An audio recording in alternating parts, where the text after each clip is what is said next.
अपने प्रकृति से शाश्वत पर्व दीपावली से लगभग सभी भारतीय धर्मों ने अपना संबंध जोड़ रखा है।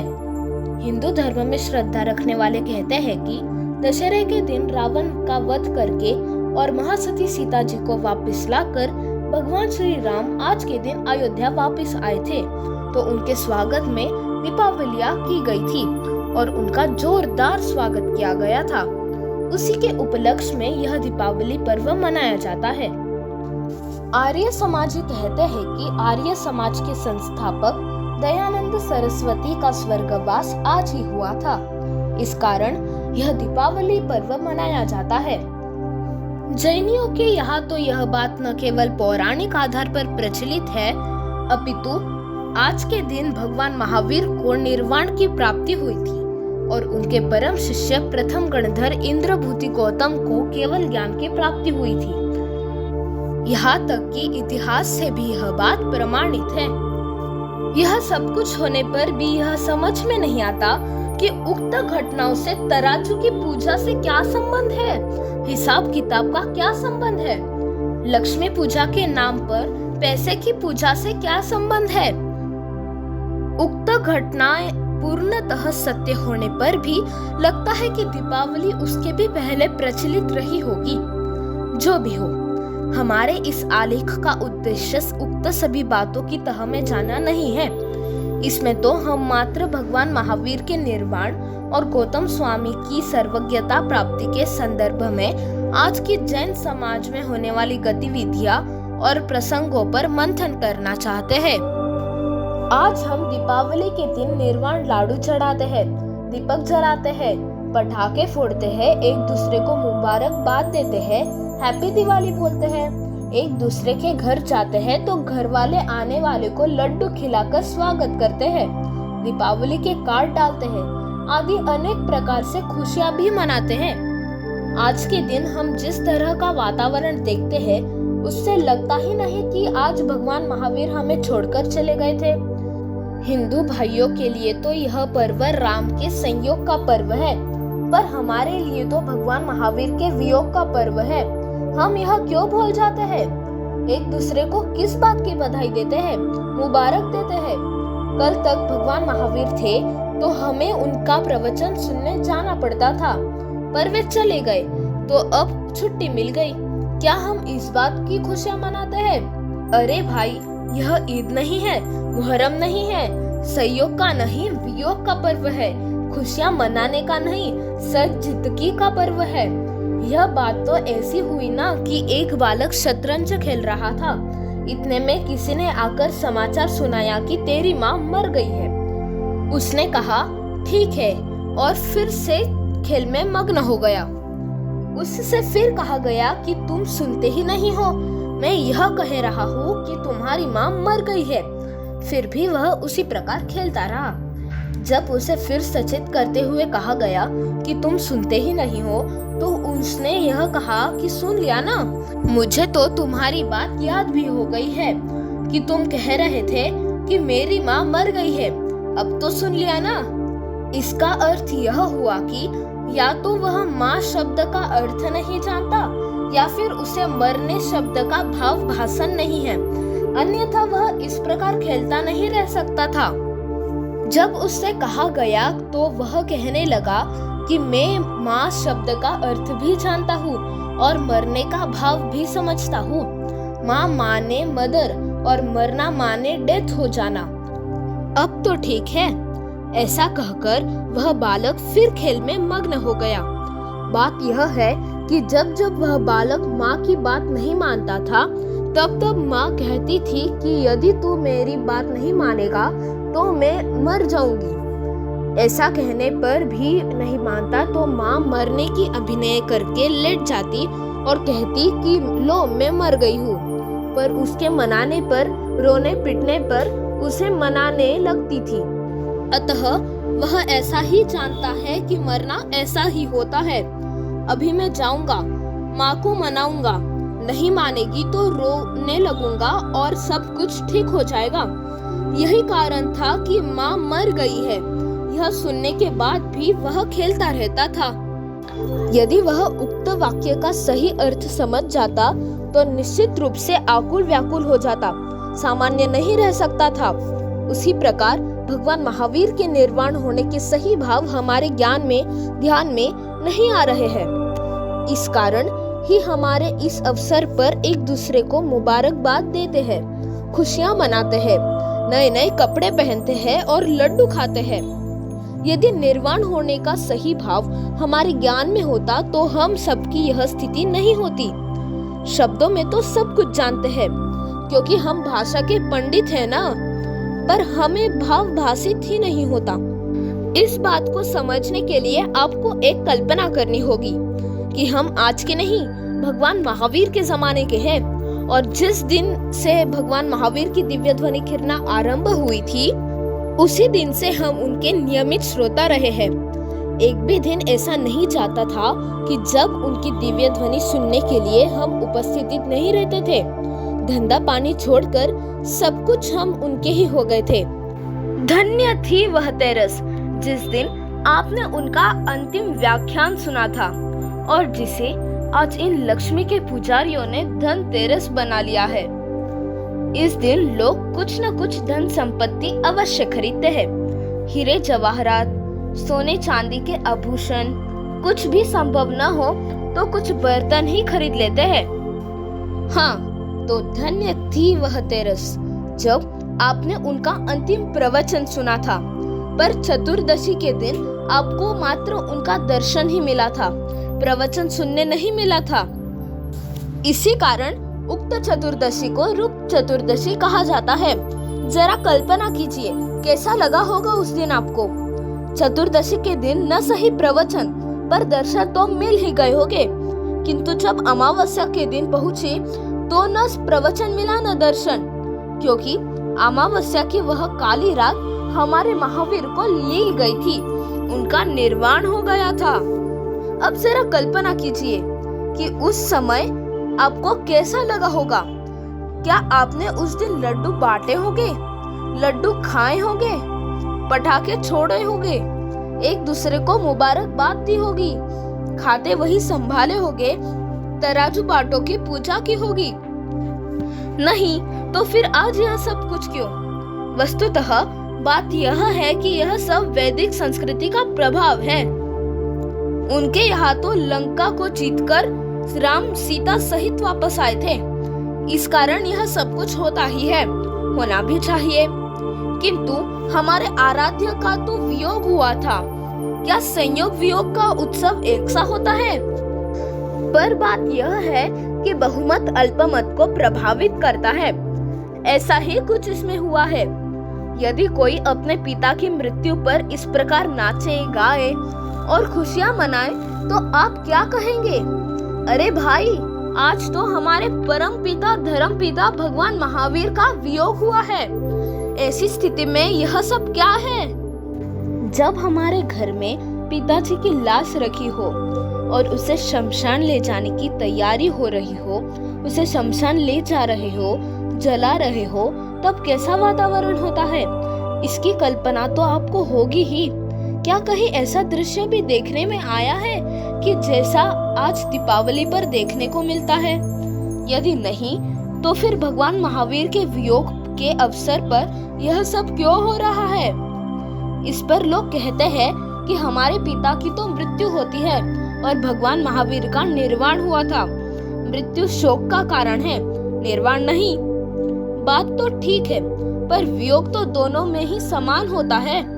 जब आत्मा एक देह छोड़कर दूसरी देह धारण करता है तब उसे मरण कहा जाता है, और जब देह को छोड़कर विदेह हो जाता है, अनंत काल तक के लिए विदेह हो जाता है, देह धारण नहीं करता, तो उसे निर्वाण कहते हैं।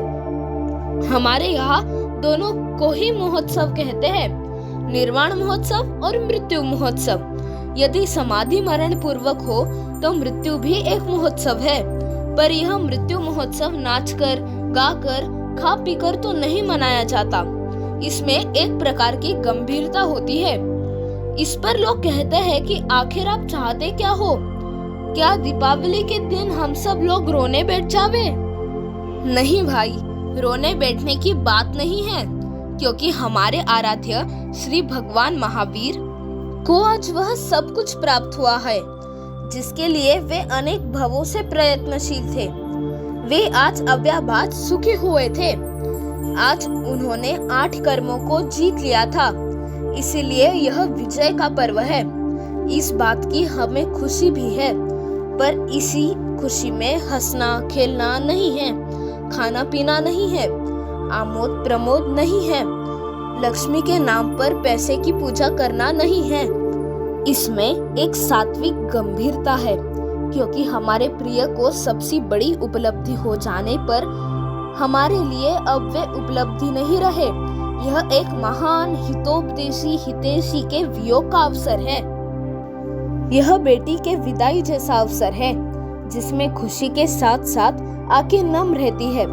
वातावरण में एक विशेष प्रकार की गंभीरता रहती है। बाजे बजते हैं, पर नाच गाना नहीं होता।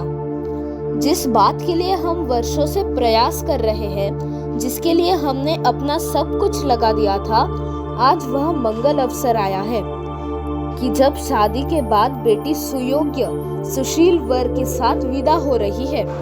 इस कारण हमें अपार प्रसन्नता है, पर वह जा रही है। अब वह हमें सदा सहज सुलभ नहीं होगी, कभी कभार ही मिलना होगा। यदि विदेश जाती हो तो मिलना और भी दुर्लभ होगा। उसी प्रकार हमारे आराध्य को एक बहुत बड़ी सफलता प्राप्त हुई है और वे अनंत काल के लिए मुक्तिपुरी चले गए हैं। अब वे हमें कभी नहीं मिलेंगे। यह सुनिश्चित होने पर खेलना खाना बधाई देना कैसे संभव हो सकता है? उछल कूद कैसे संभव है? ईद और मुहर्रम का अंतर तो मुसलमान भी समझते हैं। मुहर्रम के दिन वे छाती पीटते हैं, पर हम तो सब कुछ भूल गए हैं। इस पर कुछ लोग कहते हैं कि आप ही बताइए कि आखिर हम दीपावली कैसे मनाएं? जिस प्रकार की दीपावली भगवान महावीर के प्रथम शिष्य गौतम गणधर ने मनाई थी, हमें भी उसी प्रकार मनानी चाहिए, क्योंकि भगवान महावीर के बाद हमारे मुख्य मार्गदर्शक वे ही हैं। अब तक वे गणधर देव भगवान महावीर की दिव्य ध्वनि 6 घड़ी दिन में 3 बार, इस प्रकार कुल मिलाकर 18 घड़ी सुनते थे। 24 मिनट की एक घड़ी होती है। इस प्रकार वे प्रतिदिन 7 घंटे और 12 मिनट दिव्य ध्वनि सुनते थे।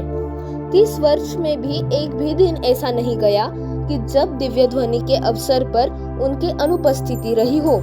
थोड़ा बहुत स्वाध्याय कर लेने मात्र से कुछ लोग ऐसी बातें करने लगते हैं कि अब हमें जिनवाणी सुनने या पढ़ने की क्या आवश्यकता है, हम तो सब कुछ जानते हैं। उनसे मैं कहना चाहता हूँ कि अंतर मुहूर्त में द्वादशांग की रचना करने वाले 4 ज्ञान के धारी गणधर देव भी जब प्रतिदिन 7-7 घंटे जिनवाणी सुनते हो, महावीर की वाणी सुनते थे, तो क्या तुम उनसे भी महान हो गए हो? इस पर वह यह कह सकता है कि अभी महावीर तो है ही नहीं, हम किसकी वाणी सुने? उनसे मेरा यह कहना है कि महावीर की वाणी जो सुनाता हो उससे सुनिए। यदि कोई सुनाने वाला न मिले तो वितरागता की पोषक जिनवाणी को स्वयं पढ़िए और जो भी करना हो करिए, पर जिनवाणी के अध्ययन से विरत ना हो, क्योंकि कलियुग में मात्र परम शरण जिनवाणी ही है। कुछ लोग कहते हैं कि जब भगवान महावीर को निर्वाण हुआ था उस समय वहाँ गौतम स्वामी नहीं थे। कारण बताते हुए वे कहते हैं कि महावीर को लगा कि मेरा यह प्रियतम शिष्य मेरे वियोग को सहन न कर सकेगा, कुछ अप्रिय घटित न हो जाए, इस आशंका से उन्हें दूर भेज दिया गया था। महावीर का निर्वाण पावापुरी में हुआ था और उसी दिन गौतम स्वामी को केवल ज्ञान गुणावा में हुआ था। अतः यह तो सिद्ध ही है कि वे अंतिम समय में उनके पास नहीं थे। उक्त संदर्भ में मेरा यह कहना है कि क्या भगवान के ज्ञान में यह बात ज्ञात न थी कि आज शाम को गौतम स्वामी को केवल ज्ञान होने वाला है? यदि पता था तो फिर उन्हें ऐसा विकल्प कैसे आ सकता है? अरे वे तो विकल्पातीत हो गए थे। इस प्रकार के विकल्प की बात से तो उनकी सर्वज्ञता के साथ साथ वितरागता भी खंडित हो जाती। विगत 30 वर्ष तक भगवान की दिव्य ध्वनि सुनने भी यदि वियोग बर्दाश्त नहीं कर पाए तो कौन ऐसा होगा जो यह सब सहेगा। इष्ट का वियोग होने पर दुख तो सभी को होता है, पर रागी से रागी प्राणी भी जीते तो है ही। प्रिय पति के वियोग में पत्नियां जीती है, माँ बाप के वियोग में बाल बच्चे जीते हैं और बच्चों के वियोग में माँ बाप भी जीती ही है। जब रागी लोग भी सब कुछ बर्दाश्त कर लेते हैं तो विरागियों के लिए तो यह सहज ही है। गौतम स्वामी जैसे विरागी गणधर देव के लिए इस प्रकार की चिंता करना पड़े, यह समझ के बाहर की बात है। इस प्रकार वे प्रश्न करते हैं कि यदि ऐसा नहीं है तो फिर वे वहाँ उपस्थित क्यों नहीं थे। अरे भाई, जब तक दिव्य ध्वनि खिरती थी तब तक वे निरंतर उन्हीं के पास रहे, पर जब दिव्य ध्वनि खिरना बंद हो गई तो वे वहाँ नहीं थे, गुणावा चले गए। गुणावा क्यों अपने में चले गए। शाम को ही उन्हें केवल ज्ञान हो गया। यह इस बात का प्रतीक है कि वे पूर्ण वितरागी की ओर तेजी से बढ़ रहे थे, अन्यथा यह सब कैसा होता। पूर्ण वितरागता की ओर बढ़ने वाले के संबंध में केवल ज्ञानी ऐसी आशंका करे कि वह वियोग सह न पावेगा, यह बात महावीर और गौतम स्वामी दोनों का ही अपमान है। और गुणावा पावापुरी से कितना दूर है। यह भी तो हो सकता है कि वह महावीर के समवशरण की मर्यादा में ही आता हो, क्योंकि समवशरण का विस्तार भी तो कम नहीं होता। और रही बात गणधर देव की, वे तो रिद्धिदारी थे। वे तो चारण रिद्धि का प्रयोग करके कई क्षणों में कहा भी जा सकते थे। यह बात भी तो है कि आखिर यह बात कब तक छुपती। जब पता चलता तब भी तो कुछ हो सकता था। अरे भाई, सर्वज्ञ सोचा नहीं करते, क्योंकि सोचने की क्रिया तो मति श्रुत ज्ञान में होती है, और उनके मति श्रुत ज्ञान नहीं, केवल ज्ञान था। हमारी चर्चा का मूल बिंदु तो यह है कि आखिर हम दीपावली मनाएं कैसे। इसके उत्तर में यह कहा गया था कि जिस प्रकार उनके वरिष्ठतम शिष्य गौतम स्वामी ने मनाई थी, उसी प्रकार हम भी मनाएं। भगवान महावीर के वियोग के अवसर पर गौतम स्वामी रोने नहीं बैठे थे, अपितु जगत से दृष्टि हटाकर अपने में चले गए थे। मानो अब तक दिव्य ध्वनि सुनने के विकल्प में ही वे निर्विकल्प नहीं हो सके थे। अब वह विकल्प टूटा तो निर्विकल्प होकर अपने में चले गए। अपने में गए सो ऐसे गए कि वापस बाहर आए ही नहीं, केवल ज्ञान लेकर ही रहे। और वितरागी तत्वज्ञान को जो झंडा अब तक भगवान महावीर फहरा रहे थे, उनके वियोग में उन्होंने उसे थाम लिया, गिरने नहीं दिया। उनकी दिव्य ध्वनि खिरने लगी और श्रोता पूर्ववत ही लाभ उठाने लगे। इस प्रकार भगवान महावीर की वाणी में समागत तत्व ज्ञान की धारा अविरल रूप से प्रवाहित होती रही। महात्मा गांधी ने आज़ादी की जंग जीतने के लिए मारने वालों की नहीं, मरने वालों की एक फौज तैयार की थी, जो बिना कुछ लिए दिए देश के लिए मरने पीटने को तैयार थे। सामने अत्याचारी मारने वालों की फौज थी और आज़ादी के दीवानों को मारने पर उन्हें तरक्की मिलती थी। पर गांधी के इन फौजियों को कुछ भी नहीं मिलता, अपितु उनका सब कुछ छीन लिया जाता था। फिर भी आज़ादी के दीवानों ने आज़ादी के झंडे को गिरने नहीं दिया। तिरंगा झंडा के लिए आज़ादी के दीवानों का जुलूस निकलता तो उसे तितर बितर करने के लिए गोलियां चलाई जाती तो वे जुलूस को पशुबल से रोककर झंडा लेने वाले से कहा कि तुम वापस लौट जाओ, अन्यथा मैं गोली मार दूंगा। 1, 2, 3 कहा और उसने उसे गोली मार दी। वह गिर गया, पर झंडा नहीं गिरा, क्योंकि उसी के साथी ने झंडे को थाम लिया। जब उससे यह कहा गया कि तुम वापस जाओ, अन्यथा गोली मार दी जाएगी, मैं 3 तक आवाज लगाऊंगा। यदि फिर भी नहीं गए, झंडा नहीं झुकाया तो गोली मार दूंगा। ऐसा कहकर जो ही उसने 1 2 3 कहना आरंभ किया तो वह आजादी का दीवाना बोला, क्या 1 2 3 करता है, गोली क्यों नहीं मारता? अरे तू यह भी जानता है कि अभी अभी तूने झंडे वाले को यही कहकर गोली मारी है और मैंने मरने वाले के हाथ से ही झंडा थामा है। हमारा कुछ भी क्यों ना हो, पर आज़ादी का झंडा नहीं गिरेगा, नहीं झुकेगा। आखिर तिरंगा लहराएगा ही। और अंग्रेज़ों को भारत छोड़कर जाना पड़ा। इसी प्रकार महावीर के झंडे गौतम स्वामी ने थाम लिया। उसके 12 वर्ष बाद गौतम स्वामी का निर्वाण हुआ तो उसी दिन सुधर्म स्वामी को केवल ज्ञान हुआ। इस प्रकार उसके 12 वर्ष बाद सुधर्म स्वामी को निर्वाण हुआ तो जम्बू स्वामी को केवल ज्ञान हुआ। ये 3 अनुबद्ध केवली कहे जाते हैं।